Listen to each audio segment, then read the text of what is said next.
अस्सलाम वालेकुम everyone, this is शान Hanif from vision abroad consultants.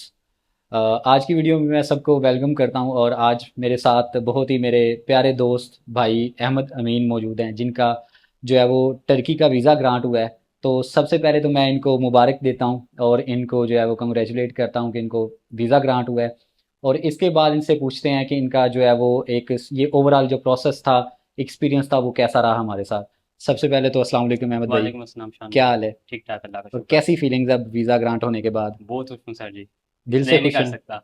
अच्छा। बहुत खुश हूँ। तो अहमद भाई, सबसे पहले ना हमारे कुछ स्टूडेंट्स होते हैं जी जो हमें देखते हैं, जी तो उनके लिए हम वीडियो रिकॉर्ड कर रहे हैं। जी तो इसमें आपसे जो है वो थोड़े से मैं क्वेश्चंस पूछूंगा आपके प्रोसेस के बारे में। जी ठीक। तो सबसे पहले तो आप अपना जो है ना इंट्रोडक्शन बता दें, अपनी क्वालिफिकेशन वगैरह, डिग्री शिग्री, ये सारी चीज़ें जी आप बता दें इनको। जी अस्सलाम वालेकुम। मेरा नाम मोहम्मद अहमद अमीन है और रिसेंटली मैंने बैचलर्स किया है from National College of Business Administration Economics from Canal Road. मेरा जो CGPA उसमें रहा है 2.15 रहा है। और इसमें मुझे काफ़ी कंसर्न्स थे कि मेरा मैंने अगर बाहर के लिए अप्लाई करना है तो कौन सी कंट्री बेस्ट रहेगी। और इतने CGPA में क्या मुझे मिल भी जाएगा कि वीज़ा के नहीं मिलेगा। उसके लिए मैंने शान भाई से रब्ता किया। तो शान भाई ने माशाल्लाह मुझे बहुत अच्छा गाइड किया। तो अच्छा अहमद भाई, थोड़ा सा मज़ीद इसको एक्सप्लेन कर लेते हैं कि आपने मुझसे रब्ता कब किया था, और मतलब आपने किस कंट्री का सोचा हुआ था और क्या सारी आपकी ये चीज़ें थी। जी, लाज़मी मैं आपको बता देता हूँ। कंट्री तो मैंने सोचा हुआ था कि शेंजन कंट्री में पहले करूँ, क्योंकि मेरे पास अब मिसिंग डॉक्यूमेंट जो थे वो थे ऑफिशियल डिग्री। ऑफिशियल डिग्री नहीं थी और मेरे पास ऑफिशियल ट्रांसक्रिप्ट भी नहीं थी। तो शाम भाई ने मुझे जो रिकमेंड की कंट्री वो की तुर्की। तुर्की का ज़रा वीज़ा प्रोसेस थोड़ा आसान था। तो जिस मेरी यूनिवर्सिटी में एडमिशन हुआ वो था इस्तांबुल ओकान यूनिवर्सिटी। तो मैंने जब ये प्रोसेस स्टार्ट करवाया तब 7 मार्च को करवाया था। और तब मैंने बैंक स्टेटमेंट भी थोड़ी बहुत मिच्योर की थी।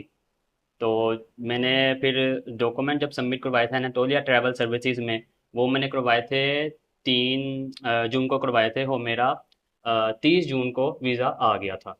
ठीक है अहमद भाई, अच्छा जहाँ तक मुझे याद है, जब आप मेरे पास फर्स्ट टाइम आए थे, जी तो आपने यूरोपियन कंट्री का कहा था, जी लेकिन फिर जब मैंने आपको ये सारी चीज़ें बताई, तो जी। आपने एक जो बड़ा कंसर्न जाहिर किया था वो आपका बजट था, बजट था जी, ऐसा ही जिसकी है। वजह से जो जी है जी वो जी हम जी जी यूरोपियन, इसलिए मैं ये बात मज़ीद थोड़ा सा क्लियर करना चाह रहा था कि इनका बजट का इशू था। लोएस्ट बजट पे जो है वो कंट्री चाह रहे थे और कह रहे थे कि हमें मुझे यहाँ से जाना है, जिसका ऐसा कंट्री हो जिसका जो वीज़ा प्रोसेस है वो ईजी हो, और बजट इनका सबसे कम था। इस वजह से मैंने इनको रेकमेंड किया था कि आप टर्की का करें और आपका जो है वो ईजिली हो जाएगा इंशाल्लाह। तो आज जो है अब इनका वीज़ा भी ग्रांट हो गया। तो अहमद भाई, थोड़ा सा मज़ीद बताइएगा कि आपकी यूनिवर्सिटी कौन सी थी। जब आप लास्ट टाइम मुझे आपने बताया कि आपने जिस तरह भी बताया कि 7 मार्च को आपने अप्लाई किया था, जी तो थोड़ा सा मज़ीद बताएं कि जब आपने अप्लाई किया था, ऑफ़र लेटर आपको जी कितनी जी। देर में मिला था, लाजमी बात। और उसके बाद आपके क्या स्टेप, मतलब फ़ीस आपने जमा करवाई तो जी। कितने दिनों बाद आपको फाइनल लेटर मिला था, और फिर वीज़ा आपने कब अप्लाई किया था। ऑफर लेटर मुझे आ गया था आई थिंक सो 1 वीक के बाद। और हम्म। वहाँ पे उन्होंने लिखा हुआ था कि आपने $1000 इनिशियल आपने सबमिट करना है बैंक के थ्रू। ठीक है। ठीक है ना। फीस फिर आपने पे हाँ करनी जी, थी। फीस मैंने पे कर दी। उसके बाद जैसे ही मैंने उनको पे किया है, उनको मेल गई है बैंक की तरफ से कि हाँ बच्चे ने फीस काट दी है। फिर मुझे अगले दिन ही उन्होंने एक्सेप्टेंस लेटर भेज दिया था इस्तांबुल ओकान यूनिवर्सिटी ने। मतलब 1 से 2 दिन बाद आपको 1 से 2 एक्सेप्टेंस मिल दिन गई थी, बाद हाँ जी फाइनल जिसकी एक्सेप्टेंस लेटर बेस आ पे गया था। आपने वीज़ा अप्लाई करना जी था। तो वीज़ा फिर आपने बताया कि जैसे हमने वीज़ा अप्लाई किया 7 जून को, तो ये जी बीच में जो 2 महीने का गैप था, जी जी इसमें आपने फिर क्या क्या स्टेप किए हैं, जी। क्या मतलब कैसे टाइम गुजरा है, ये क्यों नहीं वीज़ा इसमें हमने अप्लाई किया था, क्या? इसमें एक तो मैंने बैंक स्टेटमेंट मेच्योर करनी थी हम्म क्योंकि अकाउंट में नया था। और फिर मैंने डॉक्यूमेंट्स को IBCC करवाना था 10 और 12 की सन्नत को। हम्म और मैंने कुछ मेरे डॉक्यूमेंट्स थे ऐसे बर्थ रजिस्ट्रेशन सर्टिफिकेट, हम्म FRC, डिग्री कंप्लीशन लेटर। इनको मेरा मुफा करवाना लाजमी था। तो हम्म ये 2.5 महीने में एक तो मेरी बैंक स्टेटमेंट मेच्योर हो गई और हम्म। मेरा ये टाइम निकल गया मुफा वाली साइड पे। ठीक हो गया। तो आप थोड़ा सा स्टूडेंट्स को ये भी बताएं कि आपको अभी तक जो है वो डिग्री रिसीव नहीं हुई, तो यस वो क्या मामला है कि डिग्री के यस। बगैर कैसे डिग्री आपने वीज़ा ले लिया है। डिग्री के बगैर मैंने ऐसे ऐसे किया कि मैं डिग्री अप्लाई की हुई थी छोटी हम्म से मेरे यहाँ से। हाँ जी, 2 दिन पहले मैं ना दे आया था एप्लीकेशन।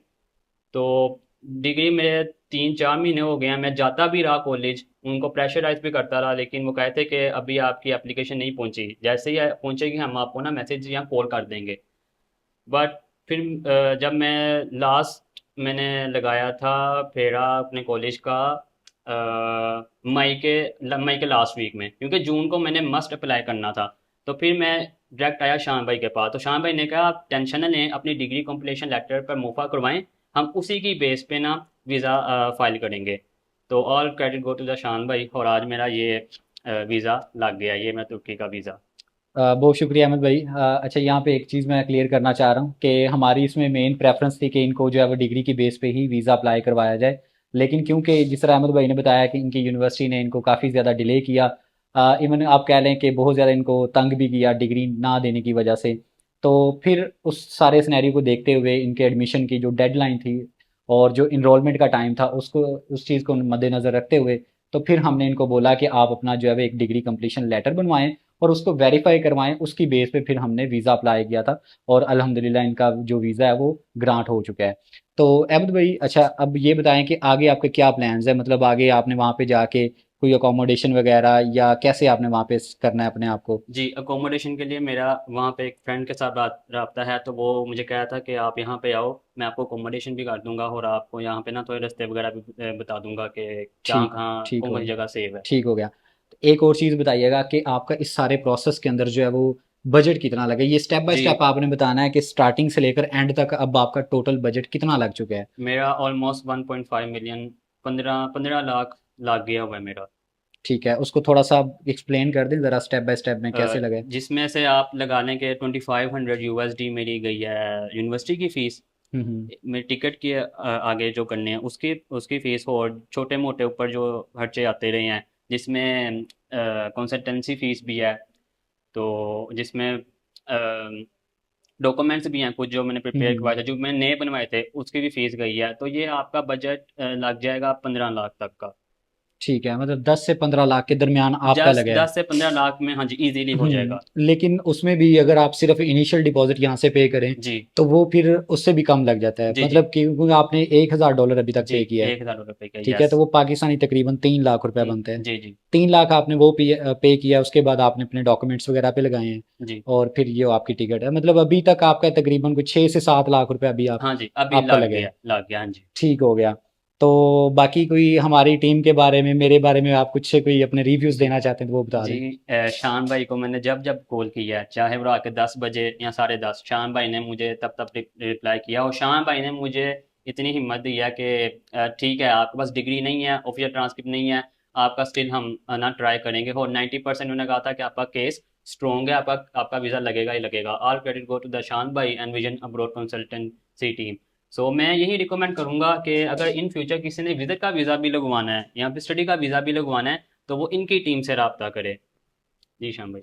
बहुत शुक्रिया अहमद भाई, आपने जो है वो बड़ा अच्छा हमारी टीम के बारे में और फीडबैक दिया है।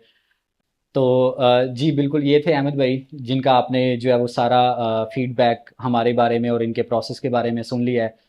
तो इनकी तरह कोई और भी स्टूडेंट है, आप किसी भी कंट्री का स्टडी वीज़ा स्पेशली करना चाह रहे हैं, UK, Australia, France, Turkey, Hungary, Dubai वगैरह, तो आप हमारी टीम से जो है वो रब्ता कर सकते हैं या दिए गए नंबर पे हमसे कांटेक्ट कर सकते हैं।